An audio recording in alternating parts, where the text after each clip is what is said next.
Big money, big names, big expectations, and then absolutely nothing.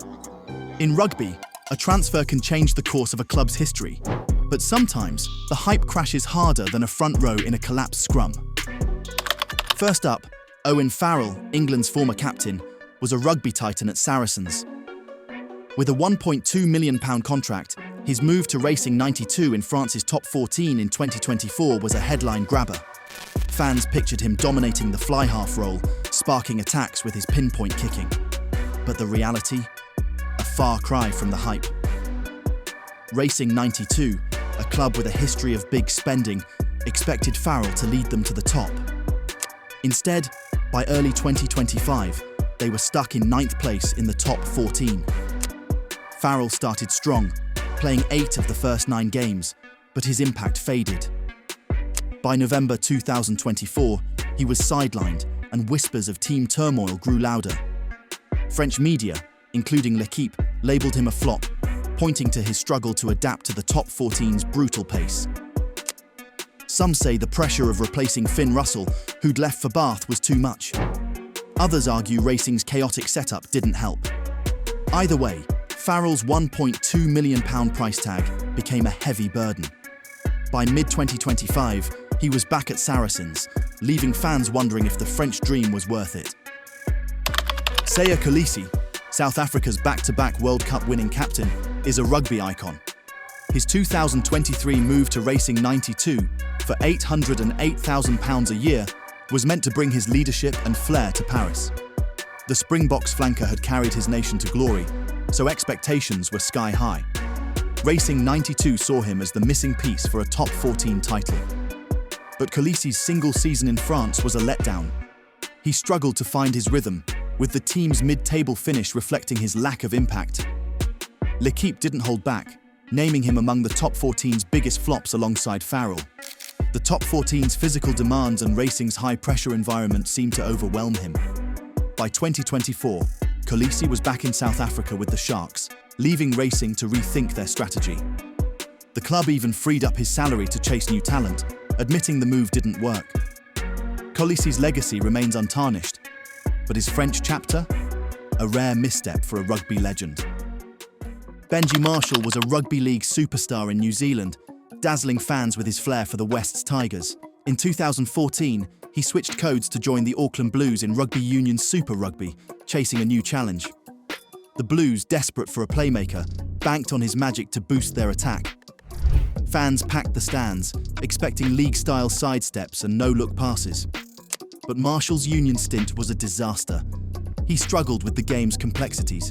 Different ruck rules, line-outs, and defensive structures threw him off. In 7 games, he barely made a dent, often looking lost at fly-half or full-back. The Blues finished near the bottom of the table, and Marshall's confidence took a hit.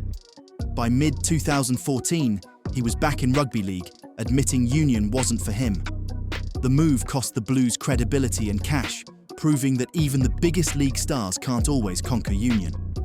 Chiliboy Ralepelle, a Springbok hooker, was part of a wave of South African talent heading to Europe in 2013. Toulouse, a French rugby powerhouse, signed him to bolster their front row. His athleticism and scrummaging promised to fit perfectly in the top 14. But the dream unraveled fast. In just 9 games, Ralepelle's time at Toulouse turned into a nightmare. A knee ligament injury sidelined him early, halting his momentum. Then, in March 2014, disaster struck again. A failed drug test for the anabolic steroid drostanolone led to a 2-year ban. Toulouse cut ties, and Ralepelle's reputation took a hit. The transfer, meant to showcase South African grit in France, became a cautionary tale about injuries and off-field mistakes. Ralepelle later returned to South Africa, but his Toulouse stint remains one of rugby's shortest and most troubled experiments. Chris Ashton, England's former try-scoring machine, was known for his blistering pace and iconic ash-splash dive. After a brief stint at Harlequins in 2021, he joined Worcester Warriors, hoping to revive his Premiership career. Worcester, rebuilding after financial woes, saw Ashton as a veteran leader to guide their young squad. But his time at Six Ways was a mess. In just 4 games, Ashton faced a perfect storm of bad luck. A red card against Northampton Saints for a dangerous tackle put him in hot water. Then, knee and calf injuries struck, keeping him off the field. Worcester's season spiralled, and Ashton's leadership couldn't turn the tide. By the end of 2021, he was gone, retiring soon after. The move, meant to bring stability, instead highlighted how injuries and disciplinary issues can derail even the biggest names. Stephen Donald, nicknamed Beaver, was a hero in New Zealand. His clutch penalty in the 2011 Rugby World Cup final secured the All Blacks' victory over France. Bath Rugby, a proud English Premiership club, saw a chance to sign a proven fly-half at the peak of his powers. In 2011, they brought him to the recreation ground, expecting him to lead their backline with the same cool-headed precision. The hype was real. Fans dreamed of a World Cup winner steering Bath to glory. But reality hit hard. Donald's time at Bath was a struggle from the start. Injuries plagued him, limiting his game time and disrupting his rhythm.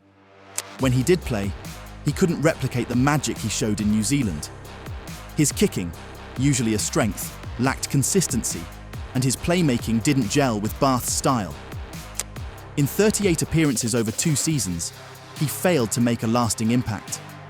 Fans grew frustrated, and critics pointed out his inability to adapt to the Premiership's physicality and pace. By 2013, Donald was back in New Zealand, playing for the Chiefs.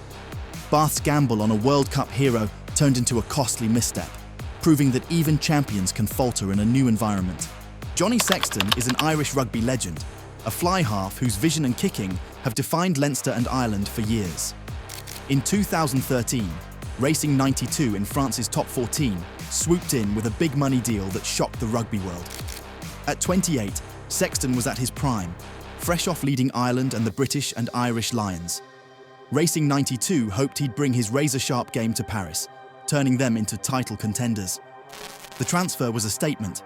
Racing meant business. But the move didn't click. Sexton struggled to settle in France. The top 14's grueling schedule and physical demands tested him, and he faced challenges adapting to Racing's coaching style and team dynamics. Injuries didn't help, with a string of minor knocks disrupting his consistency. In 2 seasons, he played 37 games, a decent number, but his performances rarely matched his Leinster form. Fans expected the Sexton who orchestrated pinpoint attacks, but instead, he looked out of sync. Off the field, homesickness and cultural differences weighed on him. By 2015, he returned to Leinster, where he rediscovered his spark. Racing 92's investment didn't deliver the trophies they craved, marking Sexton's stint as a high-profile flop. Christian Cullen, the All Blacks fullback sensation, was a name that sent shivers down opponents' spines. With a record-breaking try-scoring streak for New Zealand, he was a game-changer.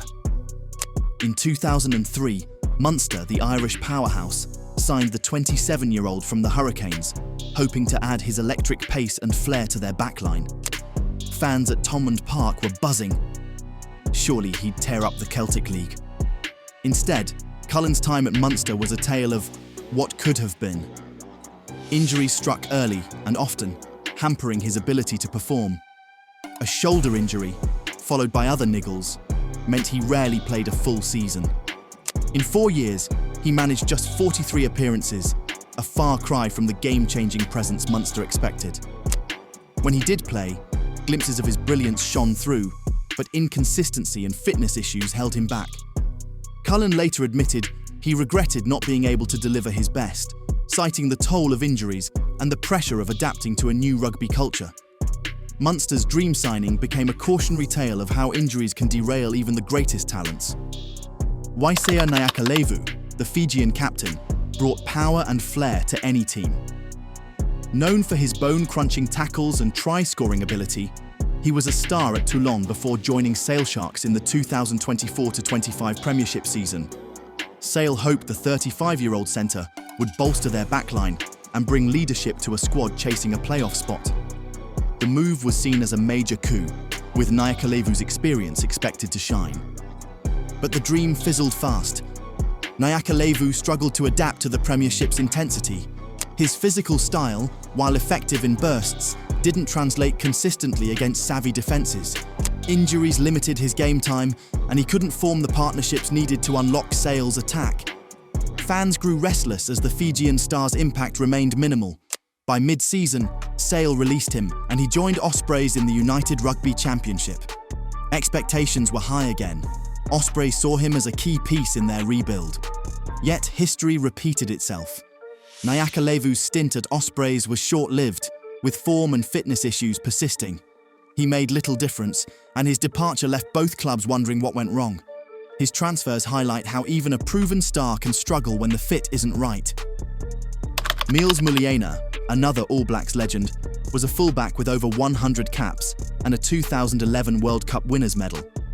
In 2014, Connacht, an ambitious Irish side, signed the 34-year-old to add experience and star power to their squad. Fans were thrilled. Here was a player with a trophy cabinet most could only dream of. Connacht hoped he'd mentor their young backs and lead them to new heights in the Pro 12. But the move was a letdown. Muliaina's age and wear from a long career caught up with him. Injuries, including a calf issue, sidelined him for much of his first season, limiting him to just 6 appearances. When he played, he showed flashes of his old class, but the spark was gone. The physical demands of the Pro 12 exposed his declining speed and recovery. Off the field, he was a positive influence, mentoring players like Bundy Aki, but on the pitch, he couldn't deliver the game-changing moments Connacht craved. By 2016, he left for Zebra, and Connacht moved on. Muliaina's brief stint showed that even the biggest names can struggle when Father Time comes calling. Rugby is a brutal game, and the transfer market, even more ruthless. For every smart signing, there's a flop waiting to happen. Clubs gamble millions, fans dream big, but when the whistle blows, reputations are on the line. Check out more transfer flops by clicking the link, and we will see you next time when we get back to the rugby.